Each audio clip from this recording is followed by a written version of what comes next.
Gaspard, bonjour. C'est toi qui as réalisé la très belle icône de la Vierge de Miséricorde, Vierge au manteau. Est-ce que tu peux nous dire en quelques mots comment tu es devenu iconographe ?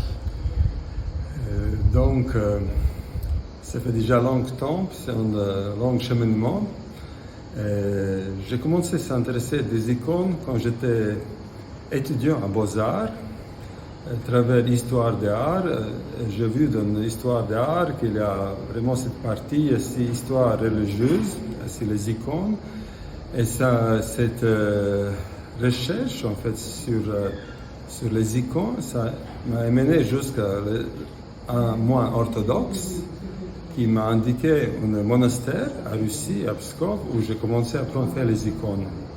Donc ce moine a été un peu ton maître. Oui, on peut dire comme ça, oui, c'est ça. C'est chez lui que j'ai appris à faire les icônes. Oui. Et alors après, tu es arrivé à la communauté du chemin neuf. Comment s'est fait ce chemin ? Voilà, donc je crois que c'est déjà, à cause de cette moine, j'ai senti une sensibilité vers l'écuménisme, en fait, parce qu'il est orthodoxe, il m'a accueilli chez lui dans le monastère catholique, je suis catholique, donc... Et après, oui, j'ai rencontré la communauté du chemin neuf à Lettonie à travers une session pour les couples, Cana, et on a décidé de venir en France. Et là, la communauté proposait à Abbaye des Dombes d'ouvrir un atelier d'iconographie année 2002. Et depuis, on travaille là-bas. Alors dans le passé, quand j'étais vicaire général dans le diocèse du Saint-Curé d'Ars, nous avions déjà travaillé ensemble. Peux-tu dire un mot de cette grande icône que tu avais réalisée pour ce diocèse ? Oui, c'était une très belle expérience. Donc, c'était une icône croix, donc, qui faisait 3,20 mètres, je crois, hauteur, avec plusieurs sujets sur évangélisation, sur l'Esprit Saint, Ancien et Nouveau Testament. Et au milieu, il y avait un grand visage de Christ. Donc c'était une très belle expérience parce que ce n'était pas simplement une décoration, mais vraiment les icônes servaient pour évangéliser la parole de Dieu.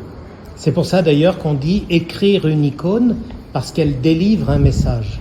Exactement, oui.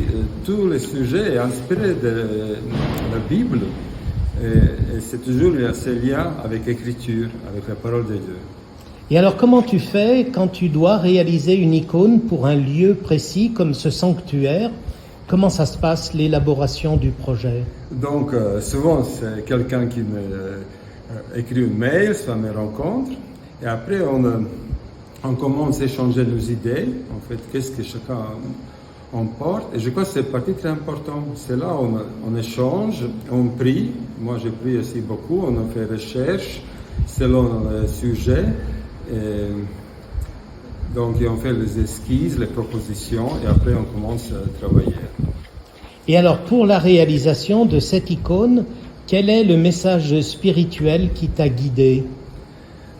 Pour moi, je crois que le plus important, c'était vraiment redécouvrir Marie comme mère de Dieu, ma mère aussi, spirituellement.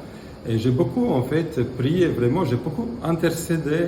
Je me laissais guider par l'Esprit Saint. J'ai vraiment intercédé près de Marie pour mes enfants, pour mon pays, pour beaucoup de choses. C'était vraiment un moment d'intercession, je peux dire.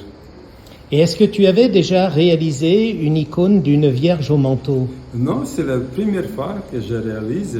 Je suis très content. Vraiment, c'était on a assis un pèlerinage intérieur avec Marie quand je faisais cette icône-là.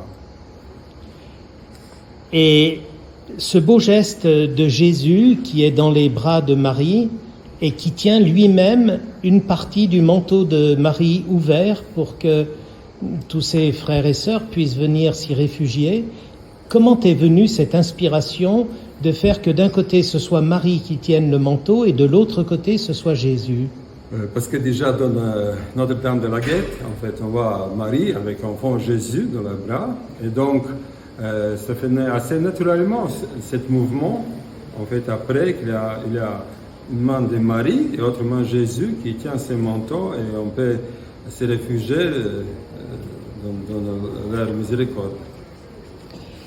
Et est-ce que tu as une histoire à nous raconter, soit pour une icône que toi-même tu as fait, ou une histoire connue d'un iconographe une histoire qui se répète volontiers et qui aide à comprendre comment un iconographe s'implique dans son travail.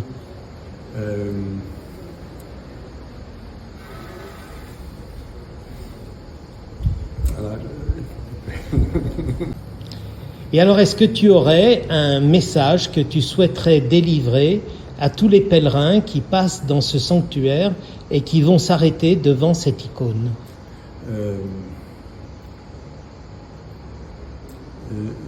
Je vraiment